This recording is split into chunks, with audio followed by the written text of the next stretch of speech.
엠마오 연구소. 우리가 모여서 예배해야 하는 이유, 즉 공예배에 대해서 다뤄보고자 합니다. 예배의 정의는 단 하나밖에 없다고 생각합니다. 그것은 무엇이냐? 우리 삶이 변화되는 것.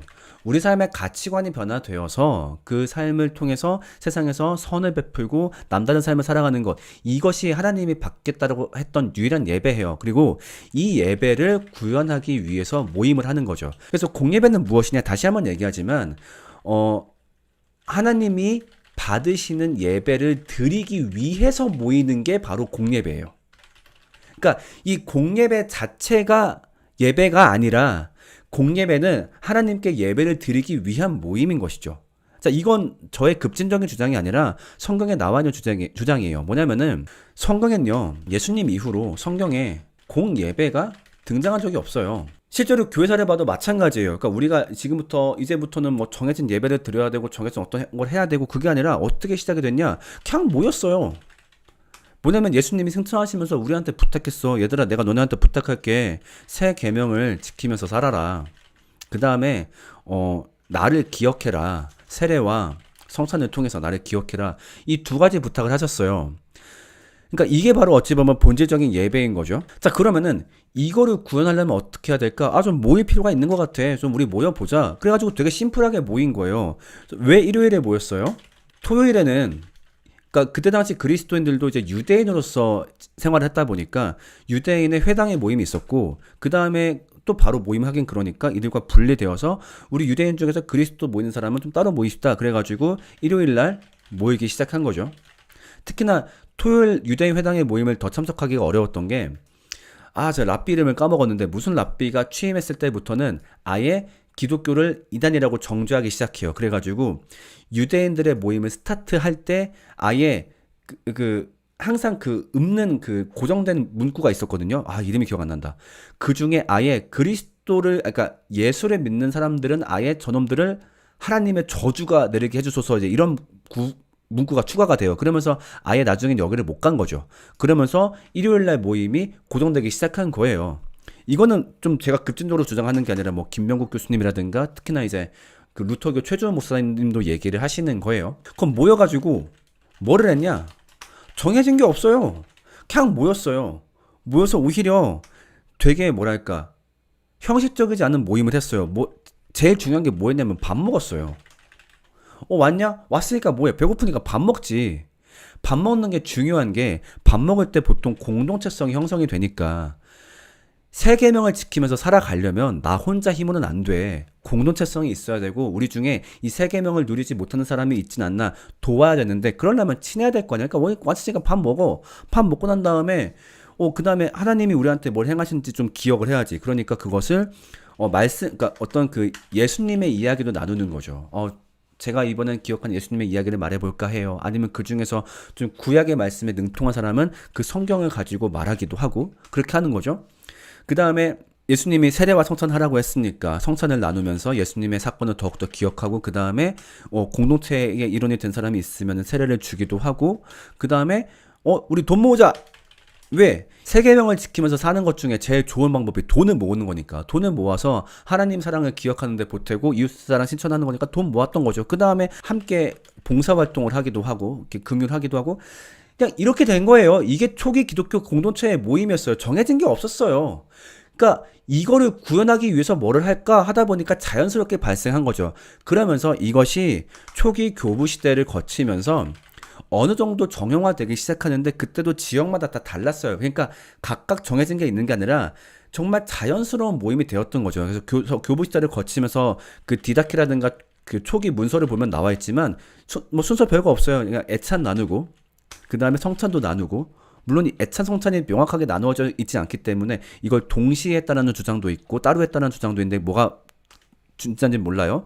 그 다음에 설교를 하기도 시작하고, 처음에 설교도 아까 얘기했던 것처럼 아무나 하다가 점점 이제 설교자가 정해지기 시작하고, 그 다음에 성경 봉독을 하기 시작하고, 그 다음에 신앙 고백도 하기 시작했죠. 왜냐면은 우리가 공통적으로 뭘 믿는지 좀 확인할 필요가 있으니까. 그 다음에 아까 얘기했듯이 뭐 헌금도 하고, 그러니까 이런 것들이 시간이 흐르면서 오늘날 예배 순서가 된 거죠. 근데 문제는 뭐냐면 이때까지만 해도 굉장히 본질적인 지향점이 있었어요. 아까 얘기했던 본질적 예배를 구현하기 위한 순서들이었는데 이게 언제 망가지냐면은 기독교가 로마의 국교가 된 순간 이게 몇 년도예요? 313년 밀라노 칙령이 내려지면서 사실상 로마의 국교가 되었어요. 원래는 392년에 테오도시우스 황제가 이때 로마의 국교로 선포하긴 하지만은 사실은 처음 국교가 된 순간에 이때는 마찬가지예요. 왜냐면은 이때 밀라노 칙령 때 뭐라고 얘기했냐면은 콘스탄티누스가 이렇게 말을 해요. 이제부터 아무 종교나 믿어도 됨. 그러면 이거 기독교 국교화는 아니잖아요. 근데 웃긴 게 뭐냐? 이때 금지되고 있던 종교는 기독교가 유일. 그런 상황에서 아무 종교나 믿어도 됨. 이건 누가 봐도 기독교를 허락하는 거거든요. 그 다음에 한마디 덧붙이죠. 근데 나는 기독교 믿을 거임. 황제가. 사실 이때부터 로마의 국교가 되어 이러면서 예배가 작살나기 시작했어요. 이러면서 그 어떤 국가의 위상을 높이는 행사, 그러니까 제국의 행사 혹은 군대 행사에 예배가 동원되기 시작해요. 아니면 반대로 어떻게 볼 수 있냐? 예배에 저런 행사적 요소가 침투하기 시작해요. 그러면서 아까 얘기했던 정말 그리스도인 공동체들이 함께 드리는 예배가 아니라 그때부터 행사화되기 시작한 거예요. 그러니까 예배를 진행하는 자들과 관람자들이 나누기 시작한 거죠. 왜?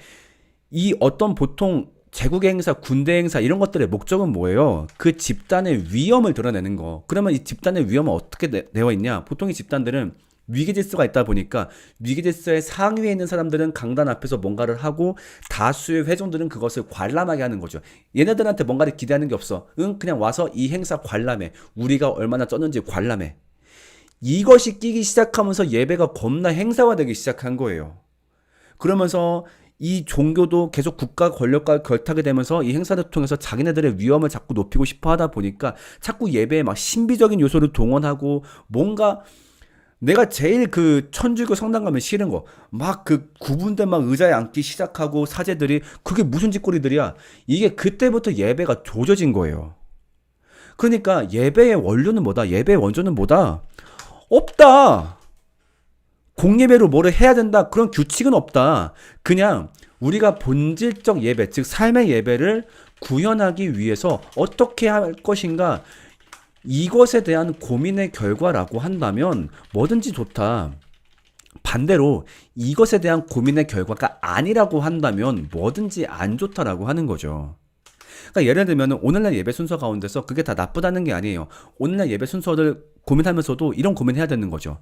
이 사람들이 삶에서 다른 가치를 구현하게 하려면 예배를 어떻게 구성해야 될까? 이런 방향성으로 공예배가 이루어져야 되는 거죠. 그러니까 만약에 누가 공예배를 참석한답시고 교회 와 설교 들어 숑 가 이러면 이게 예배 참석한 겁니까? 전 이게 아니라고 봐요. 이건 예배가 아니죠. 왜? 본질적인 예배를 구현하기 위해서 이걸로는 부족하니까.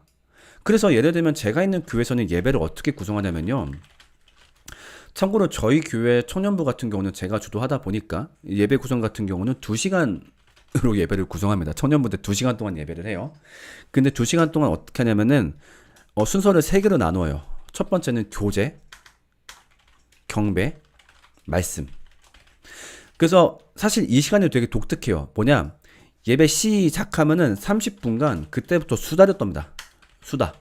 일주일간 어떻게 지냈는지, 뭐 문제는 없는지 30분 동안 수다를 떨어요. 근데 이게 예배를 드리기 전에 뭐를 하는 게 아니라 이게 예배 순서의 시작이에요. 이게.